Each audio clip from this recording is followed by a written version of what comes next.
Benarkah ayat kursi bisa mengusir makhluk halus dan menyembuhkan orang kesurupan?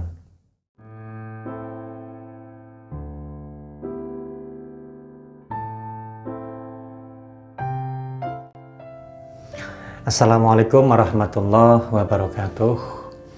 Salam bahagia dan semoganya kebaikan yang selalu menyertai kita semua. Amin amin ya rabbal alamin ya Allah. Nah, tempo hari ada tetangga saya datang kepada saya ya, untuk saudaraku, sekedar ngobrol ringan. Dan salah satu yang kami bahas itu adalah fenomena kesurupan.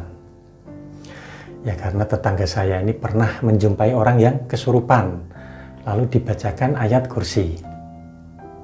Akan tetapi tidak ada efek sama sekali. Efeknya itu tidak ada sama sekali. Dan orang yang kesurupan ya tetap saja berperilaku layaknya orang yang kesurupan. Nah, di sini tetangga saya itu bertanya kepada saya, sebenarnya ayat kursi ini bisa atau tidak untuk menyembuhkan orang yang kesurupan atau mengusir gangguan makhluk halus? Nah, pertanyaan tersebut ya akan saya jawab di sini ya, agar Anda itu ya menjadi pengetahuan gitu ya. Yang pertama yang kita bahas dulu itu adalah ayat kursinya.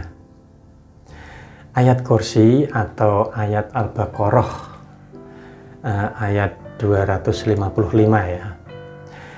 Ya, di banyak kitab, di kitab kuning itu menyebutnya itu sebagai ayat singgasana atau kursi gitu ya. Karena ayat ini itu terkenal akan banyak manfaatnya. Mulai untuk masalah kerezekian, ketenangan hati, dan lain sebagainya.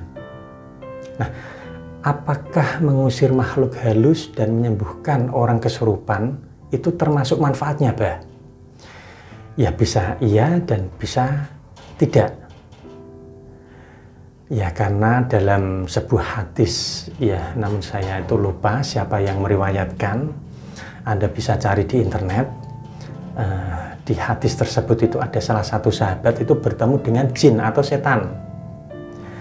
Dan terjadi dialog, ya, yang intinya setan tersebut itu takut dan akan lari jika dibacakan ayat kursi. Nah, mungkin di atas ya, mungkin ya atas dasar inilah itu banyak orang yang menggunakan ayat kursi sebagai pengusir makhluk halus atau untuk menyembuhkan orang kesurupan.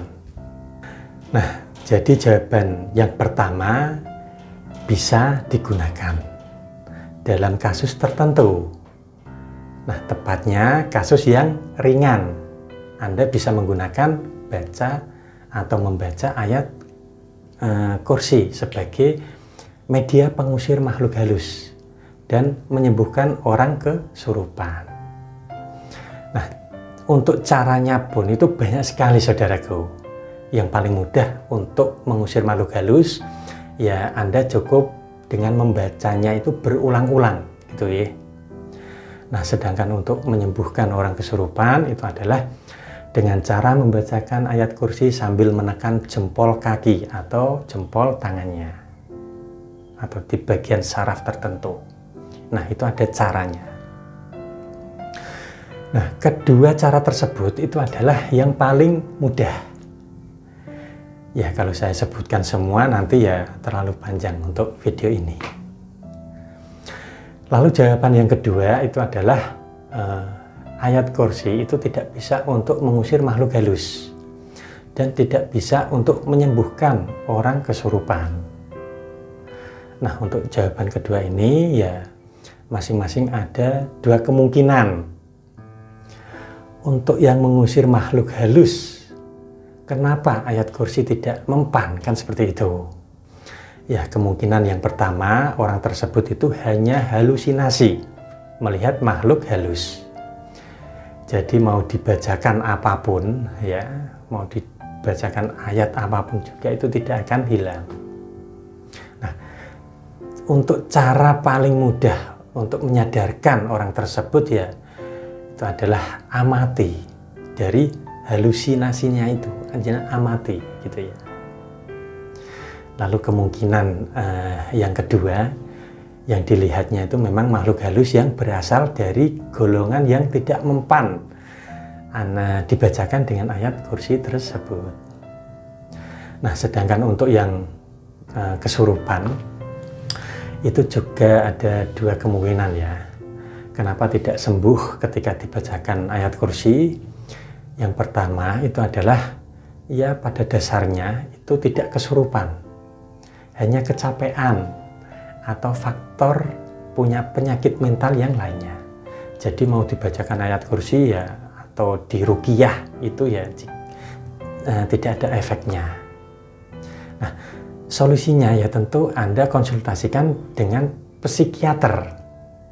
Nah, lalu kemungkinan yang kedua ya kasusnya sama dengan yang tadi ya, yang di atas tadi. Memang kesurupan, hanya saja yang memasuki raga orang tersebut itu adalah jin atau makhluk halus yang lainnya, yang berasal dari golongan yang tidak mempan dengan ayat kursi. Nah, solusinya itu adalah ganti dengan metode penyembuhan kesurupan yang lainnya. Nah, saya rasa itu dulu yang bisa saya sampaikan ya untuk saudaraku. Semoga bermanfaat untuk Anda semua. Nah, jika ada yang mau ditanyakan atau Anda ingin konsultasi, monggo silahkan Anda bisa menghubungi saya secara langsung atau sama Mas Adi, asisten saya. Untuk nomor kontaknya saya sertakan di deskripsi video ini. Dan satu lagi, jika Anda belum subscribe channel ini, silahkan klik subscribe, like, dan share agar channel ini semakin berkembang dan bisa membantu permasalahan-permasalahan Anda dan orang-orang di sekitar Anda semua. Dan jangan lupa klik loncengnya juga agar Anda itu senantiasa mendapatkan update dari channel ini. Nah, terima kasih, sampai jumpa di kesempatan selanjutnya. Akhir kata, jika ada kebenaran yang saya katakan, itu adalah anugerah dari Allah Subhanahu wa Ta'ala, Tuhan yang Maha Kuasa. Namun jika ada salah kata, saya pribadi mohon maaf. Saya Mbah Romdoni, pamit undur dulu. Wallahul muwaffiq ila aqwamit thoriq. Wassalamualaikum warahmatullahi wabarakatuh.